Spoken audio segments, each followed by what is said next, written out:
Hello, this is Michael Hexter, and welcome to Politics 2100 here on YouTube. So, this episode I'm calling The Uses of Fantasy Economics and Why You Should Care.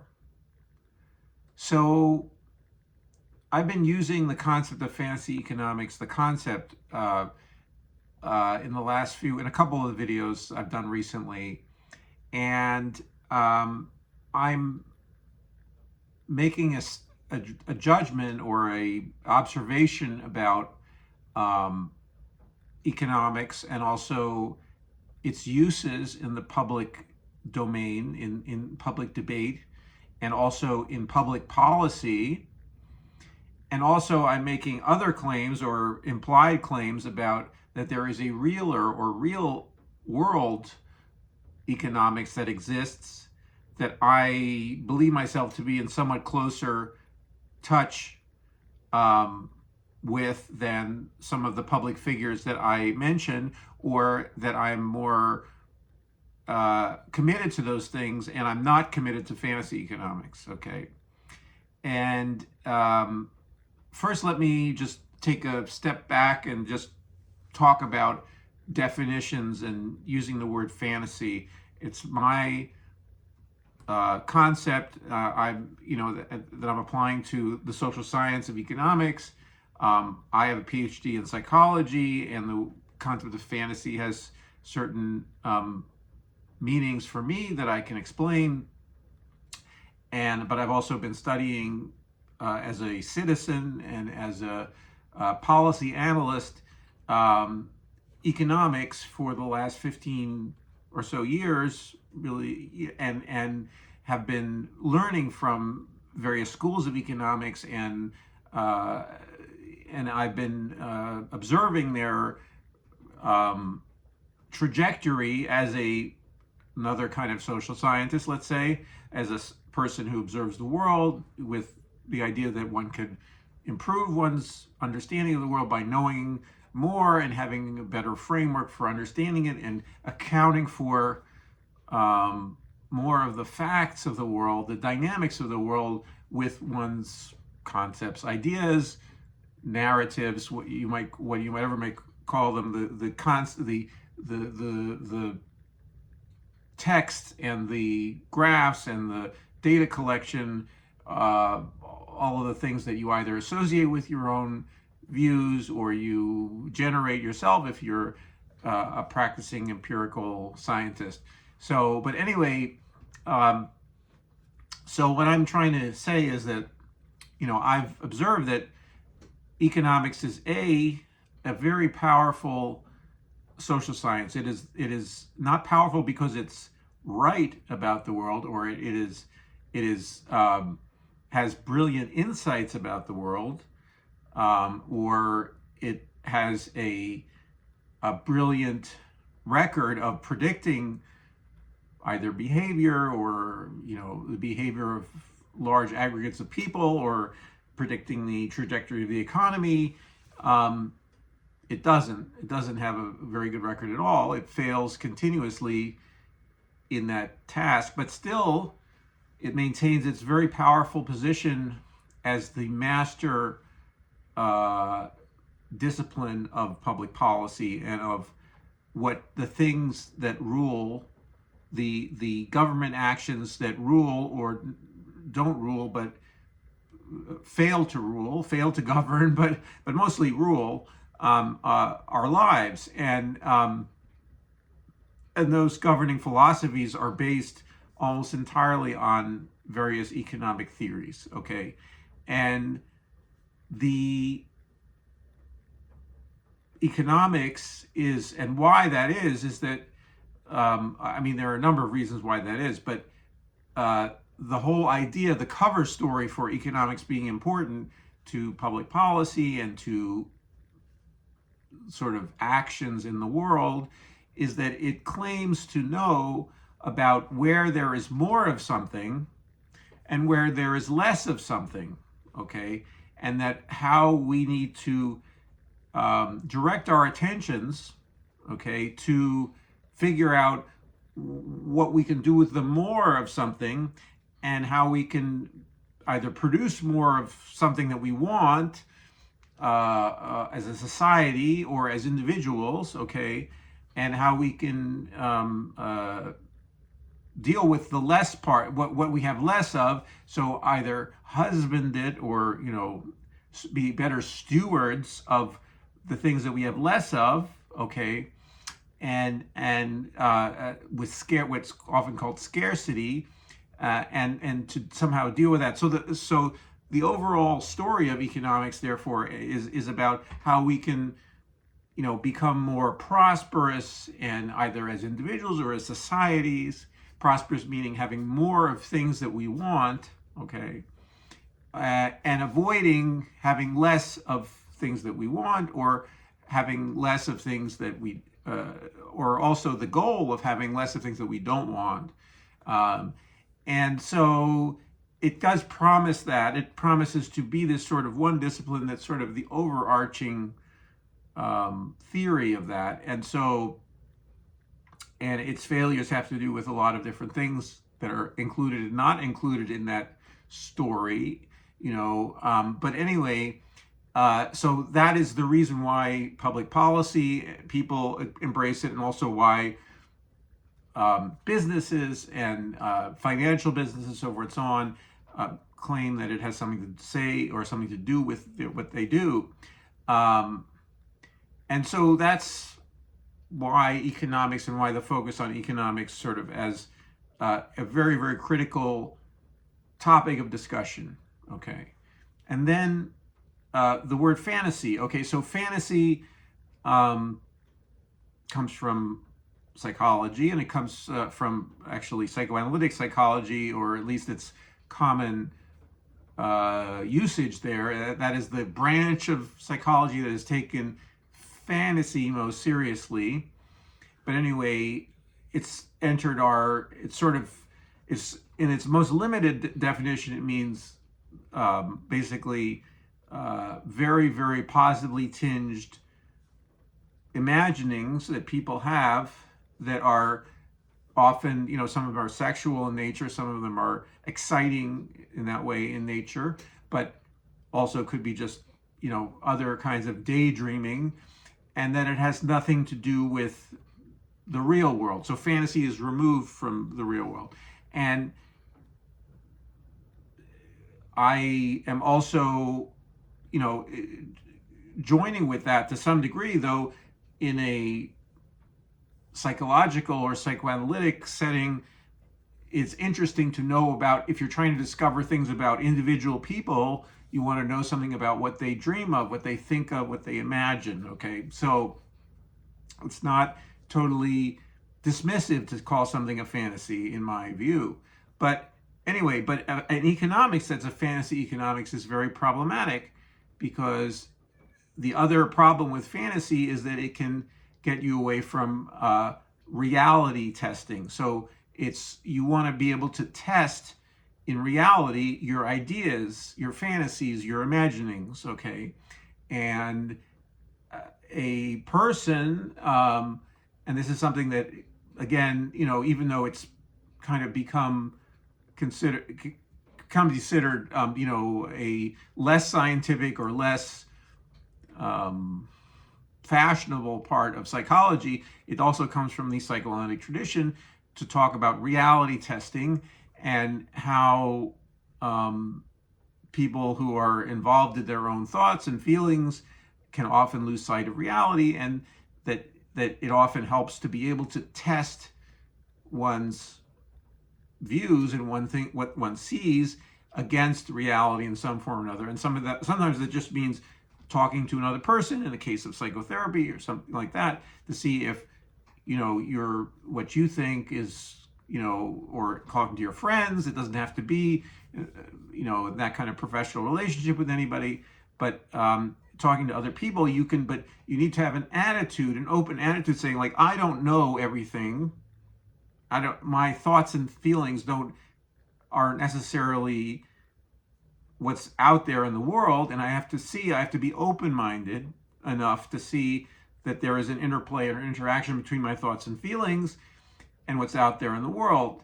And so it's impossible for people to not have fantasies, to not have ideas about the world, and to have creative thoughts that are new and different and try to see. But there needs to be a phase of somehow figuring out, well, how does that interact with the world? How can I, deal with the world given my thoughts and ideas, and maybe my ideas won't work at all in the real world in terms of my, what I want to do, or who I want to be with, or so forth and so on.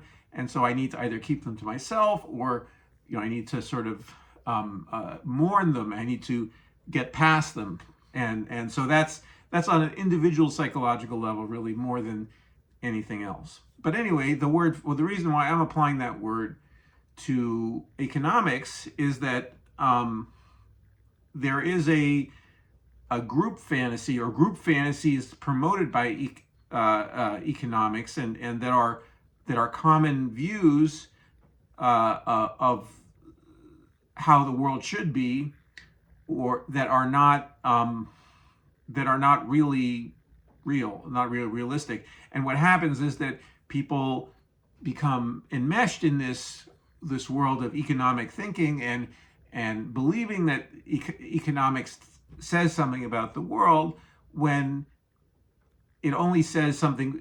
It says some very specific things, that there's certain lines of truth in various schools of economics, but the most powerful mainstream forms of economics have very, very little to say about the world. They have less to say about the world than some of the heterodox schools, including modern monetary theory, where I have been working and have been writing about and advocating and so forth and so on, and trying to apply some of those ideas to climate policy advocacy that I do. And so that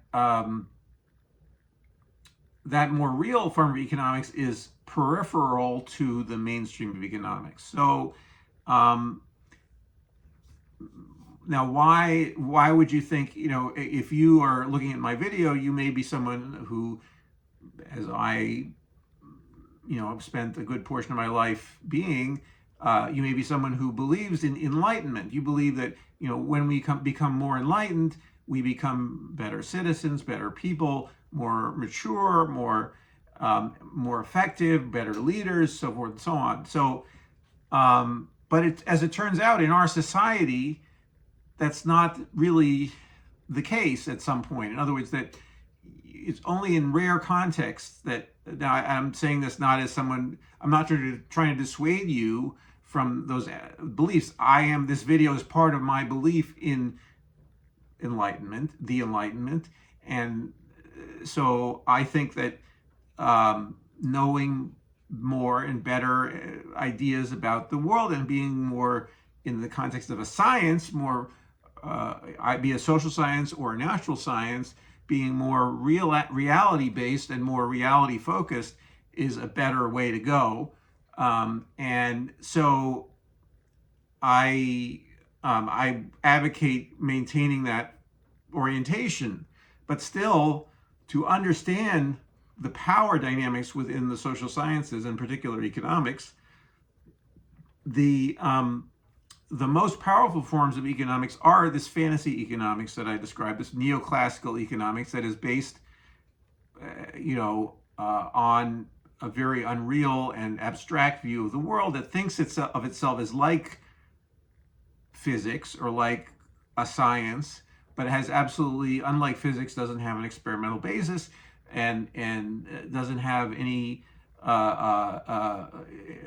empirical basis, or it has a very slim empirical basis from which it then takes off and creates, but without any effort to make it empirical. There's no testing way that economists test their beliefs. It's about preserving. Some people describe it as scholasticism, which means sort of a medieval perspective on or scholastic being school-based. So a school maintains its ideology, its theory, by protecting it against other schools and by arguing with other schools in a very abstract way, as the monks in the Middle Ages did, or and eventually the academics who were not monks anymore did in early university settings in the late Middle Ages and the early Renaissance. So, but anyway, that scholastic approach to ideas and thinking doesn't help people really, either build better businesses or build better government policy. And so it's curious that it dominates economics. Well, this gets to another aspect of the uses of talk, of discourse, okay, in our society. In this case, the economics becomes a like this squid ink that I talked about actually in another recent video, becomes the ink or the veil over the economy that obscures it in order to help the powerful continue doing what they do to keep the status quo the way it is, because the powerful and the wealthy are doing just fine, okay, most of them. And so they are not interested in an Enlightenment-based program of action, okay? So an economics that was reality-based, that was based on the best ideas that we have, would be threatening to the powerful, who and the if they represent a class that maintains itself, not just powerful one day and then voted out of office the next day, as would be ideal in a true democracy, but no, who maintain themselves as a permanent class, either a political class or an economic ruling class, and those are interconnected in our society. And so they are not interested in a Enlightenment-based program of changing public policy, changing business rules or business practices, insofar as those business practices. Now they're for doing that with business practices if they are lead to more private gain for the business or the class of business people or the class of investors or asset holders, okay, who are not necessarily business people. If that helps them either keep or expand their holdings, but that's not the techniques that they use have nothing to do with academic economics, okay? They or almost nothing to do with it. So they don't turn to economists for help with their businesses, okay? They don't to become successful in their businesses. There's almost no help there.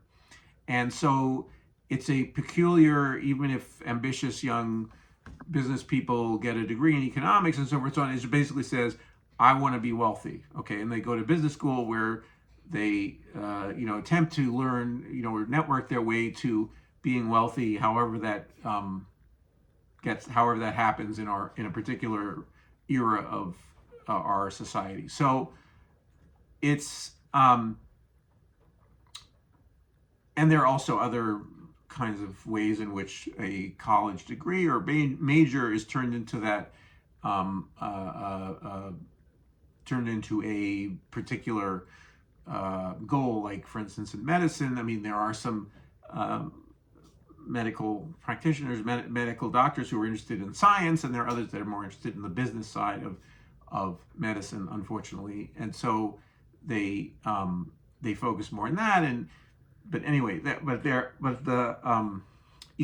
economics is pretty, let's say, uniquely empty in terms of what the future future either business people or future public policy, not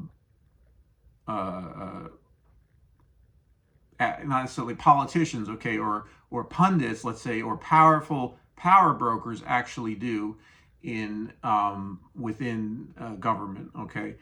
So anyway, so this veiling of the reality of the economy and veiling of the reality of government's role in the economy is valuable to what we can, in our current society, call the donor class. So the donor class, as I've been describing on Politics 2100,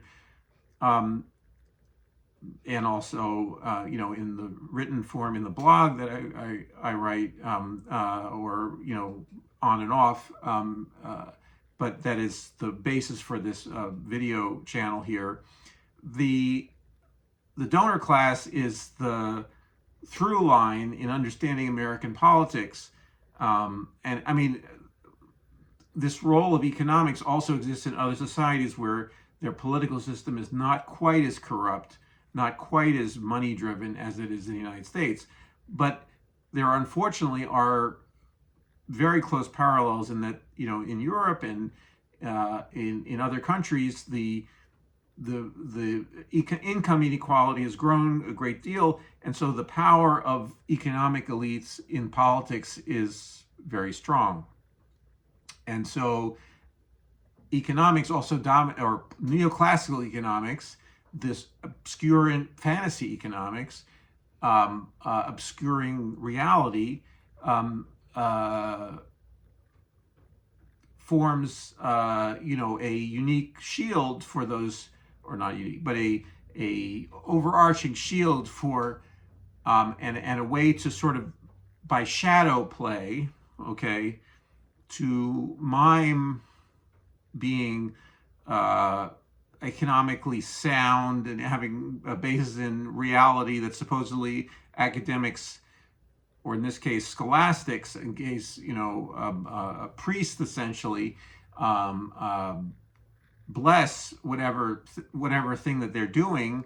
So anyway, that happens in other countries. That doesn't only happen in the United States, where the donor class has a much stronger stranglehold on politics than it does in some other countries, or that are democracies that are advanced, so forth and so on. So it is international in that way. And so the goal, okay, so to get us out of this world, so this fantasy economics ties up politics in a way. It has created, in the neoliberal era, okay, neoliberalism is based on neoclassical economics and Austrian economics, the combination thereof. There are slight variations between those two schools, but they're cousins, okay, in the area of economic schools. But anyway, that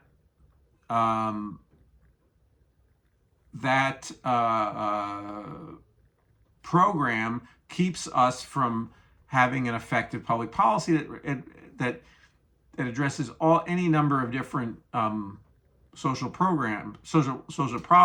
And in those countries of Europe and some other places that have more social democratic policy traditions, that program is undermining those, okay, that social democratic tradition that's more, let's say, Enlightenment based, more about having a general public good, which the government is supposed to serve. The government is supposed to protect people from the worst aspects of capitalism, also from natural disasters, so forth and so on. The government is protector, and having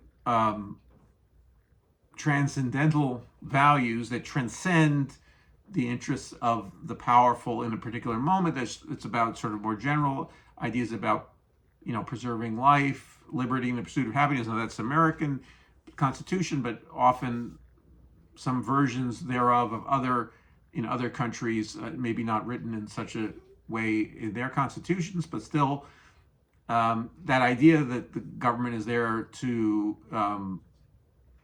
be transcend the time, this particular time and place, but more to protect people and to against the worst aspects of either humanity in terms of crime, or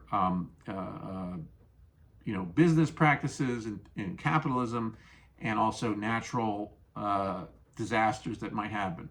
So, or in the case of climate change, natural disasters created by human activity. So we need then an economics that grapples with the real problems of people, and that people are seeing now in our societies and also seeing in the world, and that actually enlightens people and creates a program for change based on reality, based on what we see in the society and what we have the tools to do, or do we need to make new tools to institutional tools? Do we need to also subsidize the making of physical tools, engineering, help engineers, help scientists by subsidizing their research to create tools that are addressing these great new or continuing on or transcendent or overarching problems that don't necessarily make money for anybody anytime soon, that there's no magic product to be created necessarily, or we can't imagine that certainly, that will suddenly make it all better. And so that emphasis within the economic profession, or of having a more reality-based focus, involves, among other things, understanding the interactions of the different parties and players in an economy, and not only just players, the interaction of having let's say, a biological basis, a geological and then biological basis for a functioning society, a functioning civilization globally and also nationally.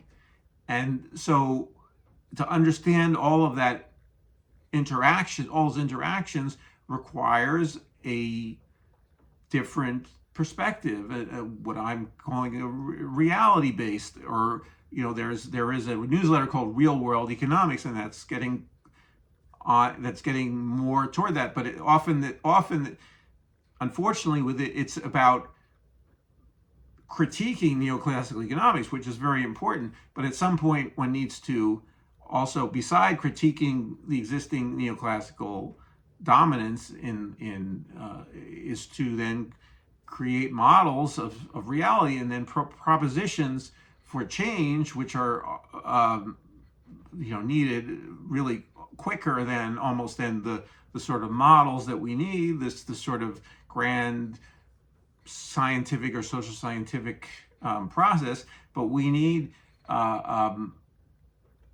things that cut through the squid ink, cut through the crap, and that where people will see, aha, this is the program, this is what we need to be doing.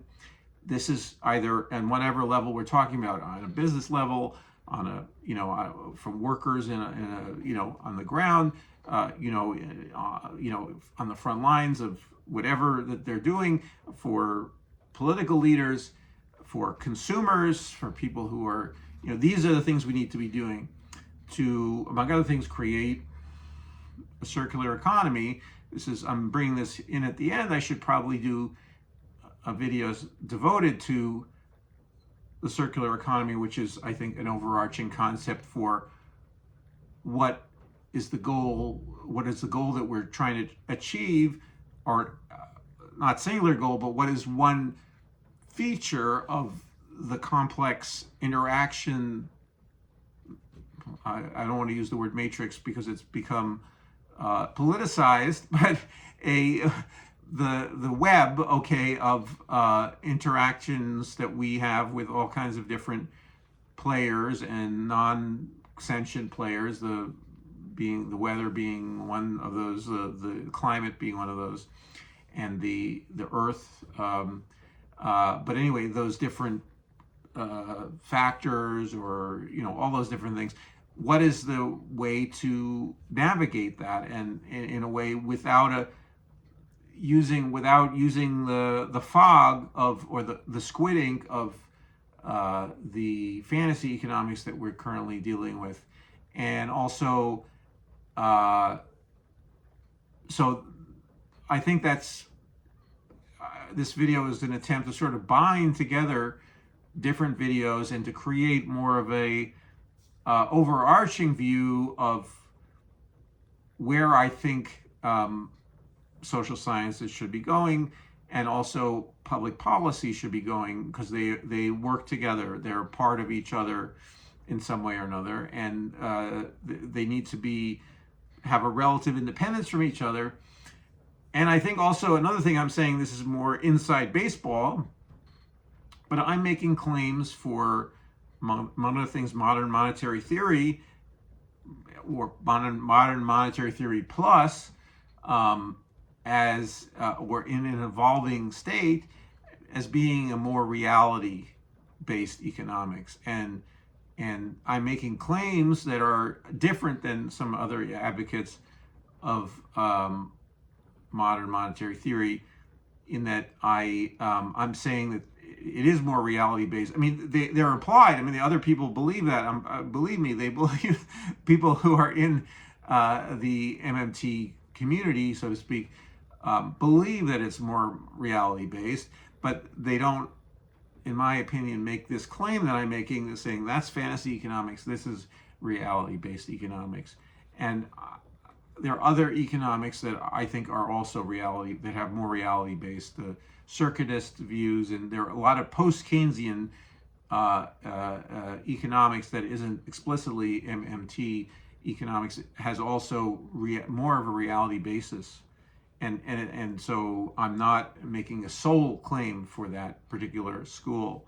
But anyway, so that's another point that's not my emphasis here, because that kind of inside, I can engage in that kind of discourse, but I think more important is to talk about public policy. Do we believe in Enlightenment, and do we believe in understanding things, the world, ourselves better, and that leading us forward to make better public policy? And not only just believe that, I think it's a condition of survival now. So I think that it's the retreat into fantasy, let's say, is a retreat away from the dire situation we're in. It's a defense, let's say, or whatever, of people, some people, and one of those fantasy worlds is the fantasy world of conventional economics, of mainstream neoclassical economics, and its various forms, including the climate policies that it spawned, the market-based climate policies, so forth and so on, the ones that, like the cap and trade and carbon tax only climate policies. So anyway, so please share your thoughts in the comments below about what I've been just talking about. Please like the video if you liked it, and also please subscribe to Politics 2100 if you're enjoying or getting something out of the content here, and I look forward to seeing you in the next video.